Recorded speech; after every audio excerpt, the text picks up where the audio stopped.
Bibida ang katatagan at determinasyon ng Nation Skill Group na Bini na pinatunayang wala silang pagsubok na uurungan sa harap at likod ng entablado sa mid-season episode ng Bini World Tour story na eksklusibong napapanood sa iWant.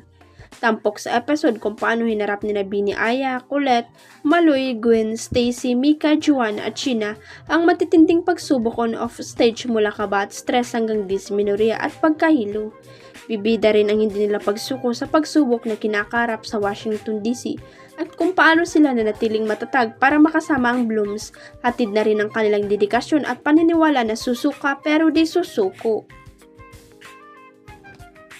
Mapapanood din na sa mid-season episode ang iba pang candid moments ng Bini members, tampok ang walang filter nilang buhay sa ginanap na Biniverse World Tour 2025 sa Dubai, United Arab Emirates, London, United Kingdom at sa iba't ibang lungsod sa North America, gaya ng Toronto, Canada, Washington DC, Hollywood at Las Vegas, USA. Pinabulaanan ng Legaspi twins na sina Mabe at Cassia at maling akala ng ilan na estrikto ang mga magulang nilang sina Carmina Villaruel at Soren Legaspi. Pagdating sa kanilang mga love life, katunayan hinaayaan daw silang pumili ng kanilang nagugustuhan.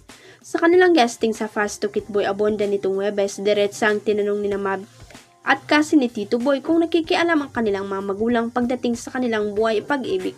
No, they don't unless we ask for advice or anything like that. That's when they share a bit, pero at the end of the day, again, they always say, it's up to you, it's your life, it's your decision, pero if you need advice, if you need guidance, you are just here to go ni Cassie. Ayon naman kay Mabi, maling akala lang ng iba na mahigpit ang kanilang magulang sa kanilang love life, they relax individual. I think that's the biggest misconception na istrikto sila sa pag-ibig. At the end of the day, they just let us love, ani Mabi. Kwento pa ni Mabin, nagulat pa sina Carmina at Soren sa bago niyang relasyon kay Ashley Ortega, iyon din umano ang reaksyon ng kanilang magulang sa mga nakaraan niyang nakarelasyon. Huwag kalimutang i-click ang subscribe button at i-ring ang notification bell para sa latest at legit chika updates.